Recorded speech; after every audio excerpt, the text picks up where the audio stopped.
Anyway, yeah, good afternoon, everyone. Super excited to be here. My name is Alex, and this is Alex, and this is... Not Alex. It's the first time we're presenting this, and as we are presenting, there's builders in London, hopefully building what is meant to be the project we want to present you today, or what we got asked to talk about. But we're going to start with a little introduction. We tell you about the two different concepts and what is the plan, if it works out. And then we have also a special guest, the second Alex, or the first Alex.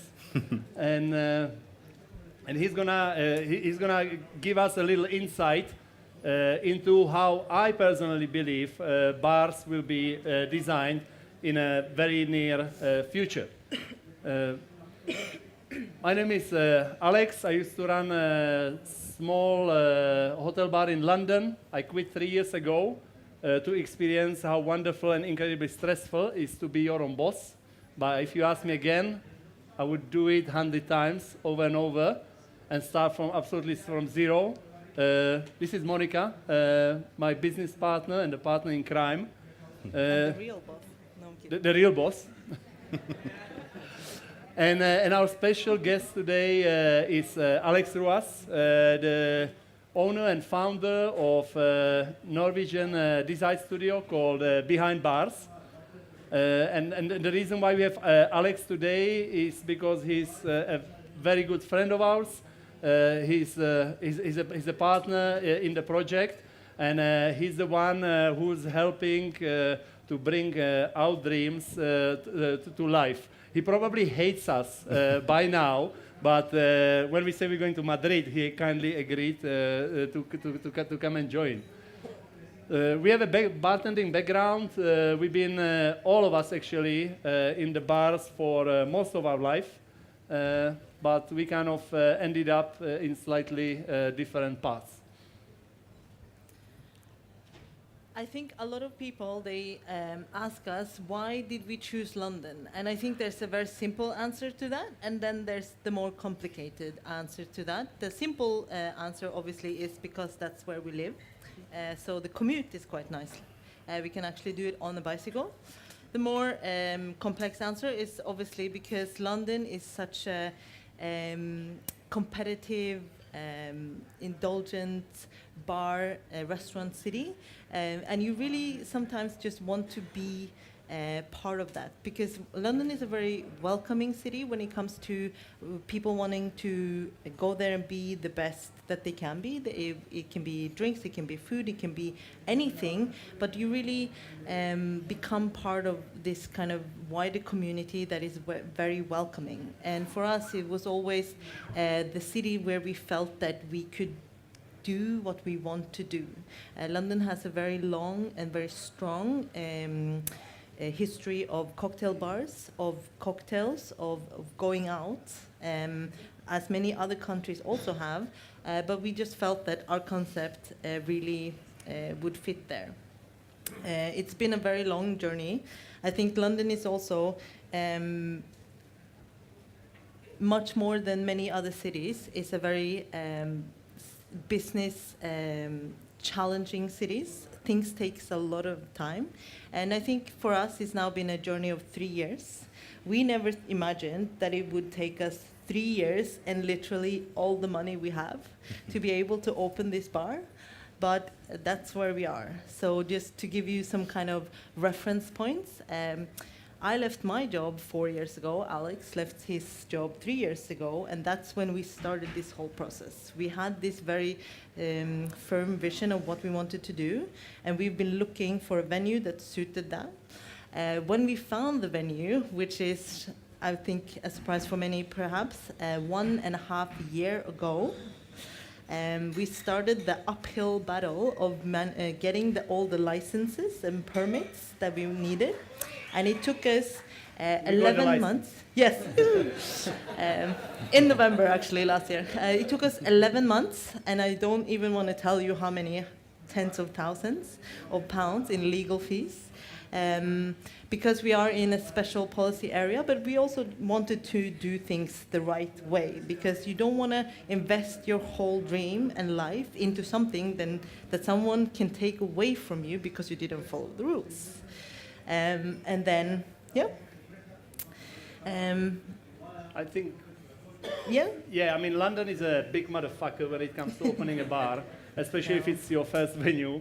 And what we can tell you is that, for example, when I was leaving Artesian, everybody was telling me, oh, you have such a name, it's going to be so easy. And, you know, you have all this amazing press and success behind you. But it took probably 1.5 weeks to realize that nobody in London gives a fuck about what you want. In London, nobody cares about World's 50 Best or Spirited Awards. It's literally about money, and about money. So it was like a very quick disillusion, and it was kind of good that we really didn't massage our egos too much, because what was going to hit us was much bigger than any sort of punch in the face you can get. But the reason why we started the business is because we've been in the business for a very long time, and I think after a few years you realize actually that you have your own vision, you have your own mission in the bar industry, and what you learn eventually is that the most important thing is for you to be happy, for you to do the ways, to do the things the way you want to do it, and you don't care about anybody else. This is the vision and mission statements for both of our companies, and we just put it on the screen because we really think it will make you understand why Behind Bars and Tayēr and Elementary are such a good fit.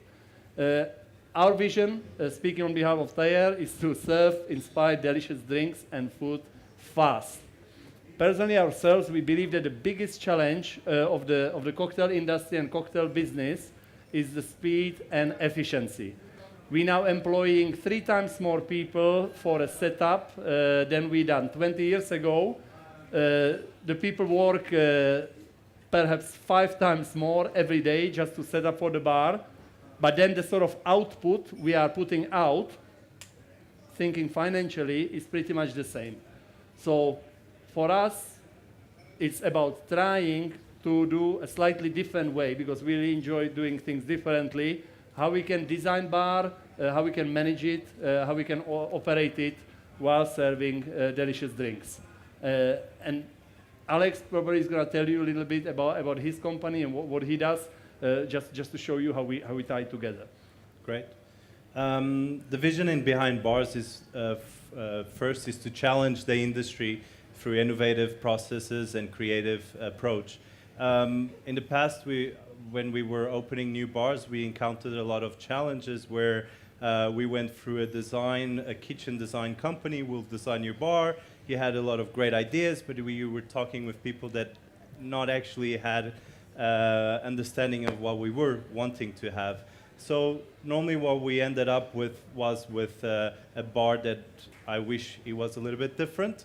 So in the company we've been integrating technology into build bars and try them and experiment them in order to avoid the mistakes that goes into production.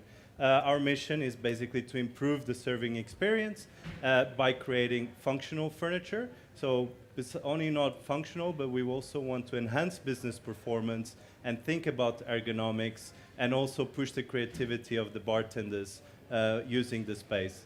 And then that's using design innovative process that we will show you later. Perfect. Throughout the years, both as before we started this project, but also during, we come to realize that there are a few things that are absolutely no's for us. And we decided that we would want to make this the kind of mission statement of our company, because at the end of the day, what you want to do is to wake up every morning, go to work, be happy, and do the things you want to do in the way that you want to do it. Unless someone tells you that the way you do it are wrong, which it can also be an option. So we take a lot of our inspiration from our friends and from our peers, and we're always very open to listen to good advice. I think that one of the great things in life is to be able to learn something new every day, and these are some of the things that we have learned throughout the years from different people in the industry. I know that some of these sayings can be traced back to multiple sources, but I'll just quickly run through it and tell you where we heard them first. And basically the first one, which is pretty self-explanatory, is don't be a dick. Well, just be a nice person, you know? Like, just be a nice person. We heard it first time when it really stuck in a presentation in Paris from Scott and Josh from TrickDog. And it just, sometimes there's some things that you know, because probably your mother told you, but someone just needs to say it out loud. Be a nice person. And this is what we want for ourselves, our suppliers, our guests, but also our staff. Because if you're nice to people, then people are nice to you. Be there. I think that there's very few things that are more annoying or irritating than going into a bar, a shop, a restaurant, whatever, and someone is there, but they're not there. They're either on their phone, having a conversation with their colleagues, or just ignoring you for the sake of ignoring you. But if you can really be there and connect with people, that's, I think, one of the really true arts in our industry. You know, being there with our guests, with our co-workers. Always be knowing. So this one comes from, for us, it comes from Alex Day, who is one of the bar entrepreneurs in the US. And literally what this means is that always do things perfect. Not perfect, but as perfect that you can be. Don't be lazy, basically. If you are cutting the labels for your bottles, then cut them as best as you can. And also, by the way, FYI, we always do give labels to our bottles, because if we don't label things, then how do you know what is inside? Yeah? Just saying. Sorry. Secondly, or next, move fast, get shit done. I think that I wouldn't say that Alex and myself, both of them, are impatient necessarily, but we like things to be done in a timely manner. If you don't do them in the time frame that we expect, we just go and do it ourselves. So if we ask you to do something, then just do it as fast as you can. If I can do something in 10 minutes, why does it take you 2 hours? If it takes you 2 hours, then you should ask yourself, why does it take me 2 hours when this person can do it in 13 minutes? I don't know.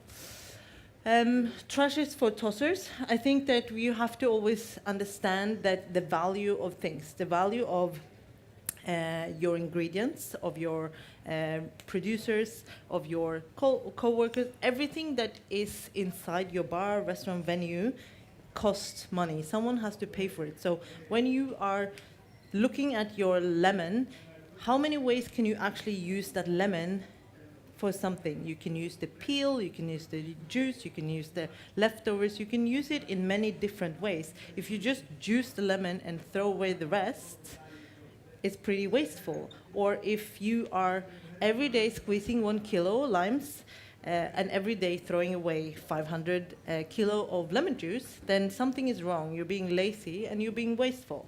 And that's not the right way to do to run a business. And then at the end of it, I think that the last one that we always say to ourselves and to our team is that, would you serve it to your mother? Meaning, is this good, whatever it is a dish, is a drink, is presentation, it can be anything. Is it good enough for your mother? Because for most people, your mother is going to be quite a significant, important person in your life. And if it's good enough for your mother, it's most likely also good enough for everyone else. So remember, every time mom comes to the bar, you give her not a small but big shot of tequila. Yes. For us, because we work across many different venues, for us it was about how do we go ahead without a manual. You know, there's a lot of people who, our manual is 300 pages, our manual is 400 pages. How the hell are you meant to be remembering that? So what we want for our teams always is a philosophy. This is a way of thinking. This is a way how we go around business. I cannot give you answer to every single thing, but if we have a common way of thinking, these are the points you can always get back to if you're not sure how to do something. For us, we always follow 3 guidelines or 3 kind of different steps to make a super cool service. And these are super attention to detail, ability to read every guest, because not everybody wants to be served in the same way. And it's also about always seeking how to make it a little bit special. And I think that this is always what makes certain places my favorite bars, because the staff doesn't hesitate to go extra step to make it just tiny more special and only for me. And I think like even half of people, they would say, oh, I don't like the word super cool. So that eliminates half of them anyway, so which is good for us now. I think that also when it comes to drinks, we have a very particular style of thinking of drinks. Drinks are obviously very important for any kind of bar. So we always ask ourselves these 4 questions, and if you don't fulfill these, then maybe this drink is not right for us. So the first point is obviously it must be delicious, because if a drink cannot fulfill this one point, then what is really the purpose of having it on the menu? If it's not delicious, then why? No? Because would you want to buy and drink a drink that is not delicious? No. The next thing is it must be beautiful. And this doesn't necessarily mean that it would have to be beautiful to you, but it means that you have to pay attention to all the details. You have to pay attention to the watch line. You have to pay attention to the glass. There's a reason why you polish the glasses after you clean them. There's a reason why you make sure that the glasses are clean. There's a reason why they shouldn't be shipped. There's a reason why you pay attention to what glass, which drink. What proportion of the garnish? Proportion of the garnish is there is a garnish, or all of these things that goes into making the drink look appealing, because if it doesn't look appealing, then most likely it will also cloud the judgment. Thirdly, does it have a purpose? And with this, it says, because sometimes we get so caught up into being creative that we just want to be creative. We want to make a cocktail with this ingredient, and it doesn't matter what the end result is, we just want to do this because of some reason. But we have to ask ourselves, does it have a purpose? Is it going to be, and it kind of connects with the next one. Would you miss it if it's gone? Because would you? But it also means that like you need to not be so connected or attached, because we all been there when we get really emotionally attached to our creations, so we just refuse to take them off the menu. And then, do you really want to be the bar or the bartender that serves the same drink over and over again? No, we want to be adventurous, we want to explore. So these are the kind of questions that we ask ourselves when we create the drinks or food for our places. It's usually, I think I have an amazing drink, and then Monica and Simone come and ask me all these questions, and then we have to take it off the menu. Why are we doing this, or what are the aspects, or what we're looking at? For us, the bars are very personal projects, and I know there's many different peoples doing different things, but this is our whys, why we're doing it. So when we've been rethinking how could we run our bar, for us it starts with the inventory and storage. Like, I don't know any other industry in the world which keeps so much and so big inventory backlogs. Like, bar industry is famous on keeping massive inventories, which often don't have sense. We are notorious for keeping the par levels wrong. So we keep on having these crazy amounts of money just being sat somewhere in the cellars, and the answer to that is what I see in a lot of bars of our own friends around the world, that people start to have really small selections, but they are very curated. So every bottle has a thought, every bottle has a purpose why it is in that selection. And personally myself, and if you look at the craft beer, if you look at natural wine, if you look in spirits, people really, you know what, this is what we like, this is what you get here, and it's perfectly fine. That goes with the storage. Storage tends to take a massive space in most of the venues. And our question, and we're speaking London specifically, in a city like London, where you can get a delivery 6-7 days a week from 99.9% of suppliers, there's no reason why you should have massive storage space, because you should be able to be ordering dynamically based on what you are selling, exactly like McDonald's does it, and not having these stock rooms full of wasting space, money sitting in there, whilst you could be having extra table for your guest. This goes directly with purchasing, smallwares, and the menus. So for me, they are very much all intertwined.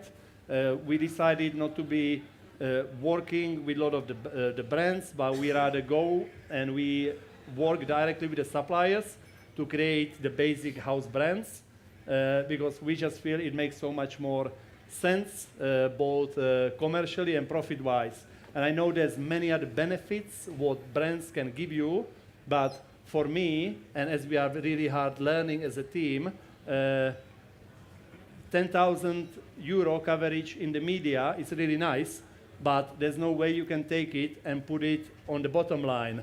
That's only an assumption. Whilst if I can take £100 or €100 at the end of the service and add it to that bottom line, suddenly there's €100 more, and it actually makes, at the end of the year, a massive difference. We're doing two different concepts, and we were thinking a lot about the smallwares, because that's another big expense. So in our all-day fast casual offer, we're actually just going to have 3 different glasses. You like it or you don't, we actually don't care. The menus, we want to be running them, changing every day. I used to work in a place which done these big conceptual menus, and I cannot stand it anymore. So I want to be able to say, oh look, there's these 4 kilograms of these amazing juicy plums. So I put it on the menu, and if tomorrow we have to change it, we have to change it. That's the reality. Working seasonally allows you also to take a lot of the produce. Many other big places are not able to take, and suppliers can give you favorable prices. Logistics and design, like this is the delivery of the drinks, and the design is very important to us. So in the front, in the fast casual part, which we're going to show you right away, we're doing predominantly cocktails on tap, everything pre-batch, which is nothing new, but when you're having this, it needs to be really done well, and this is where Monica's and Alex's expertise come, because they consulting on places like Him Cook, etc. And last thing is the creative process, because for me, I come from a background where creativity and new drinks were constantly expected, but there was never a budget allocated, there was never really a time to do your creative work, and you kind of do it in mornings, afternoons, and early in the morning after the shift. So we're taking a separate team which will be working on trainings, creativity, R&D, and collaborations, because I want the people in the service to be 100% dedicating and providing super cool and insanely amazing experiences than them be thinking on what do we need to put on the menu. Do you want to talk about this? Or? This is our bar. This is a building of a very famous post office from 70s near Old Street. It's 1 minute walking from the Old Street roundabout. The post office was very famous because it was very ugly and looked like shit. So they take it down and build this new building, but they kept the structural columns. So we have a wonderful space which has the columns in the worst possible places where you can imagine. And it was a really good challenge to shuffle how we're going to work. So now we're going to show you a couple of visuals and show you also how we mess up the budget and the things which we don't have money for at the minute. The whole venue is spread across 2,000 square feet of a space on a street level. We have a full glazing on both sides, which in London is really rare, unlike places like Athens, where we like to go. In the front, we're going to have a place called Elementary, which already from the name tells you it's as simple as possible, but never simple. Simple, high-quality drinks and snacks served fast. Some classics, some seasonal drinks. It's a place which is open all day, 11:30. You come for bottomless coffee, have a meeting, have a lunch. You can have an aperitif. You can stay drinking until late. If you want a shot and a beer, nobody's going to be judging you. There's no mincologgy. Tayēr, obviously from Spanish, Tayēr. We just changed the double L for Ypsilon so we can actually trademark it. Tayēr, for us, we very much see it as a workshop for drinks. And it should carry on with this notion of a progressive bar which works like a kitchen, like a restaurant. This is the produce, and what you put on the menu is dictated by the ingredients you get, focusing on flavor, not ABVs or sugar content. If this is the best way how to serve it, that's what we do.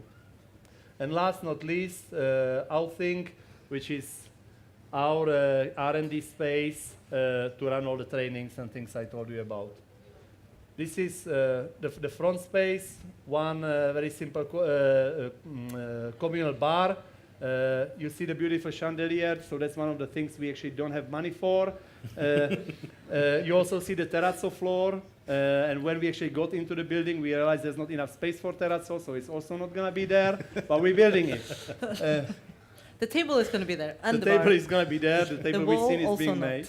The reason why it's so gray and plain is because one of our business partners is a design teacher and a designer. So we're just working with a bunch of designers and artists who are just going to be taking over the space, doing anything they want. And then you go back to Tayēr. You want to talk about it, Moni, or? No, continue. Okay, no. Okay, I can do it. Okay, so Tayēr is is only open in the afternoon or evening. So it opens at 5, and it will be slightly less casual, not in the sense of the guest, but in the sense of the offerings. So we have teamed up with a wonderful chef duo, which will do food as well. So we will have a food offering. And then we have thought about how can we allow people to see what goes on in the bar, but still work in an efficient way. So one of the things that we wanted to really rethink was the fact that for me, I've worked as a bartender for 18 or so years. Alex the same, and we can feel it physically. We can feel it that we've been in the industry so long. So we wanted to create a space where we can have our teams work without actually destroying their backs, their shoulders, their knees. So the first thing that we did was to lift everything, right? Then we started to think about how we work, how we flow, how we, when you always come into a bar and the bartender is very welcoming, but they have to stop making drinks to say hi to you, give you some water, give you the money, go back to making the drinks, and then serve the drinks. Take your order, make the drinks, and the whole process goes on and on. So we wanted to make this process more efficient, and that's why we decided to go with a slightly different way of designing our bar. So here we will have in the middle the bartenders actually producing will not be the bartenders that are hosting. So those are two different roles. We also wanted to have less focus on the back bar, in the sense that we want you to come and experience maybe not your favorite whiskey or your favorite vodka, your favorite beer, your favorite wine, but something that is interesting, something we chose for you because it's good, because we like it, because it's flavorful, but also because it's something different. So you come, maybe it's only on the menu for 1 week, and also we wanted to really utilize the kind of advantage we have as bartenders, where we can work with spirits that are consistent.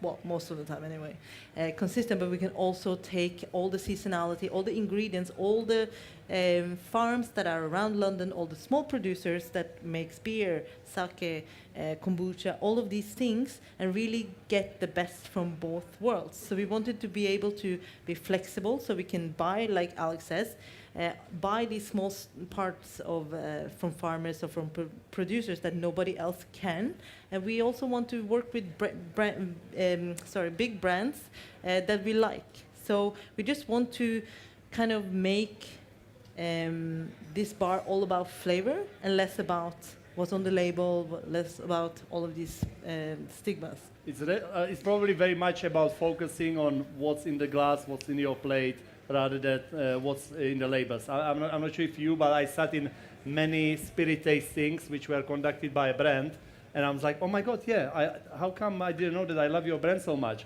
And then you realize that it's actually the lighting, the tone of the language, the way how words are put together in the tasting, which make you feel about particular result. So that's our little experiment. And also, as much as, as much as we also wanted to be creative and have this designated space for all the R&D and everything in production, we also, for us, we don't necessarily feel that we need that part, being part of the service. So here, for example, you see on the back here, during service it doesn't look like anything, but during the daytime when you're there prepping, you open it up and it actually becomes your whole prep space. So we have the rotovap, we have the centrifuge, we have all of the equipment there, and even our office, which is like this big. But when service comes, we just close it up and then nobody knows. And then, so this space during daytime, you can come. A lot of smaller brands, they don't necessarily have spaces in London, or bigger brands for that matter. They don't have spaces in London.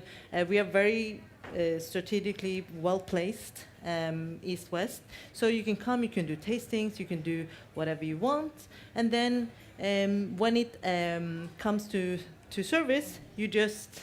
This wall also we couldn't afford, so it's not there. So during the service, it's actually just a communal table where you sit down and you can eat and drink whatever you want.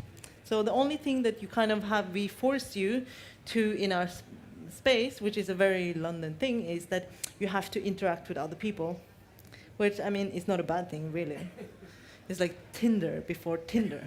It's like, in Norway, they don't like to sit together at a table together. No, that's true. So I think the next step would be probably good to show you the station we're actually going to be launching together with Behind Bars. And I already heard that it caused a little bit of controversy online, but basically for me it's like when you go to the restaurant, it's not like you come, there's a chef on the pass and he does everything for you. Bars historically been driven by very commercially driven ways of operating, minimizing the space for the staff, maximizing the space for the guest. But the issue you often get is the sort of when you hit your service peak and you're not able to produce anymore. And it's quite ironic because the moment you hit your service peak, everything is already paid for. You paid all the wages, you paid your rent, you pay all the services, all the ingredients. If you can up it up by 10-20%, suddenly you can be making so much more money just simply because your output can be higher. So for us, when we were thinking about what sort of bar experience we want, we didn't want to remove the bar counter because the bar counter has a very special significance. At the end of the day, it's one of the reasons why we call bars bars. So we're keeping the counter, and what we're changing is the stations behind. So over here, you have bartender working from each side. There's a number of different elements which are shared between the bartenders. And what is the main advantage of the station is that it's completely flexible. It's inspired by nature and a hexagon pattern, because hexagon is the most efficient and the strongest pattern in the nature of how to construct and build something which should be very strong. It also enables you to store more bottles per square meter if they are all obviously same shape, not if you're stacking Jack Daniels and Johnny Walker. If you have bottles of the same shape, you can actually store more bottles per square meter in this. So what it enables you to do, if you are a left-handed bartender or a right-handed, you put it in the hexagon where you want. In the summer, where you need more ice, you simply remove some of the hexagons and increase your ice well. In the winter, when perhaps you're doing Irish coffees or you want to have drinks in the water bath, you simply connect a couple of hexagons, put the water bath in there, and you have your solution. It has a dry storage for all your dry garnishes. It has 2 refrigeration units on each side, which can be swapped between fridge or freezer. So again, depending on your menu offer, on your seasonality, it can be completely personalized to you. And when you're changing the menu, the changes can be reflected in there. So if you are a bartender which works in lines, you set it up yourself like that. But if your colleague works circularly, they can sort it out their way. So basically you have all these different, hexagons which have different inserts, and they are all made so they just fit each other and stay there, and you can set them up as you wish. And And if then you if have you a pass. pardon me? Then you have a pass. And yeah, of course you can create a pass, you can do whatever you want. So the number of the combinations is pretty much unlimited. It's to be discovered as well. It's to be discovered. We built one from cardboard, and we built one also in virtual reality. And that was really the part of the process which helped us to improve it so much. And perhaps we can now shoot over to Alex to tell you more about it, and then do his little demonstration. Great. Before I go into the virtual reality, I have to say that this was a very challenging project to work with. I'm sorry. Yeah. So not only because it's different, but also manufacturing purpose. Because when you come to the manufacturer with something so unique, the first thing people say is not possible, right? So we worked and find the right producer for it. But I think it's most important to talk about the process. So when Alex came to us and asked if we could build such a bar, of course we said yes, and we went and jumped into the process. Alex and Monica had a really strong idea of what they wanted. They had tested before, and basically what we did, we took that idea and we visualized it in a 3D approach. I'm lucky enough to have good designers in the office. So basically when I'm going to go to VR. And could we switch the screen to his computer? Yeah. I just need to make this. Yeah, if it goes red, you put there. So you guys have to apologize me because the internet is a little bit weak and he needs to connect to the server, so sometimes it might be jittery, and I'm the guy who's going to feel sick in it, but it's okay. Okay, so basically we import all the files and we import the bar design into it, and we bring Alex and Monica into it to experience. And this is when we identify, oh, I wanted this shelf, but it doesn't really work. Can we change it to the right? Or the water sink is too short. Can we push it 200 millimeters more? And we can do these changes live with them. So when we come out from this meeting, we come out with a very good idea of what we're going to come to. And this saves time, saves money, and let's talk and let's go to the VR.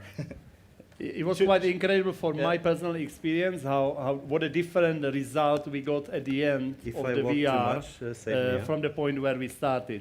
Okay, Alex, should I go to elementary first? You Just do to- whatever you want. Yeah? Okay, so now I'm in the VR room. As you can see, I can experience space. And that's, I think, is a very important thing because not everyone is a designer and understands the physical space in a paper with scales. So we have a lot of clients that comes to us that wants specific things, or architects that wants bar tops on 1400. And of course we know that it's too high, but bringing them in, it kind of justifies, oh, there's a wall, let me go back. So I'm just gonna jump to other side, to elementary. So here you can see, Monica, you have to tell me if I'm gonna fall the stage, okay? I will let you know before you fall. Yeah, thank you. So we don't have the bar design we did here, but it kind of gives it an idea on space, on the heights, on the chairs. If we go back to the elementary, let's see if I can nail. So this will be the elementary bar. And now let's try Alex's. You guys want to go check the dishwasher? You never know. Is it enough space to put machines? No. It works. Let's do this. Okay. Be a little bit careful now. Where am I? In the corner. Okay. Cool. Yeah. So in VR, there is a couple of tools you can also use. If you want to take a note and or do a line or measurements, but normally I use a lot the measurement tool. I can identify if this is correct, so it's 441. Let me check if it's, so I can also move. I can go in the models. I can see, okay, there is missing parts here, but see the sprinklers. I can check if the measurement, so this is 399, it's 400, around there. And we're also developing our own software that will be launched after summer, where you can also interact with the bottles, make drinks, to see if it actually works in efficiency and speed, right?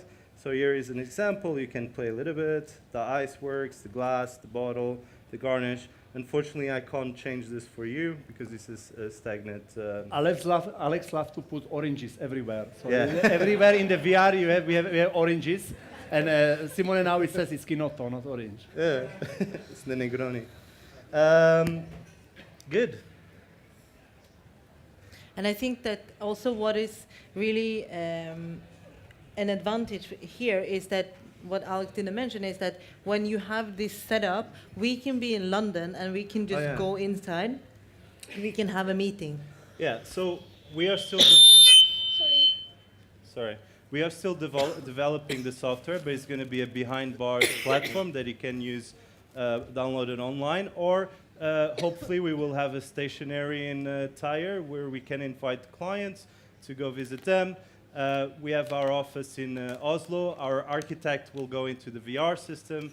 The client will be in London, and together we will be sharing files, documentation, one-to-one scale bar designs.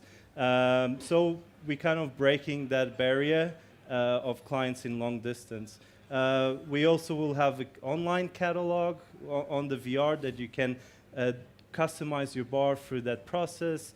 So there's a lot of things that are coming. Yeah. I think the main advantage for this is every time you're working, let's say, in a big hotel and there's a very complicated approval process, it's like a really nice experience to take some of the management inside of this and explain them that what they want to do, it really is not going to work. Because I think different people have different level of imagination, and often things are designed poorly because people who make decisions have a very poor understanding of what we as a bartenders are doing. And with technologies like this, you enable and empower the bar staff, but at the same time, you're designing bars which are designed to be making more money. And for me, the most wonderful thing personally of what Alex does is that rather taking VR and doing some crazy brand experience about how you can drink whiskey or have a gin martini, he's actually use it to improve how we design bars and simplifies it. True. Also focusing on material and craftsmanship. So we're very picky on the suppliers we use, and everything that we do is in a way tailor-made. So it's not a straightforward catalog company. Yeah. Can we go back to the computer slides, please? Anyway, whilst we're doing this, we would love to invite you tonight from 10 o'clock at Ankerita Bar. We're going to be, after 4 years almost of unemployment, we're going to be making some drinks. So come and be patient with us. And we're going to have Maker's Mark, our lovely sponsors. So you can drink whiskey, but you can also drink, we're going to have, we brought a little bit, few samples of our new liqueurs, Muyu, in the expression of jasmine, Chinotto, and vetiver. So we invite you to pop in and maybe have a little taste. And it's Madrid, so for sure we're gonna go home early to drink chamomile tea and read Bible. Yeah. So this is our project. Keep on following us on social media. We actually have no idea how it's gonna turn up and whether actually we will manage to to build it. But I think our main message is that if you are a bartender and if you have a dream, just chase the dream and keep on hustling, because the world of bartending belongs to those who hustle. True. Okay, see you tonight.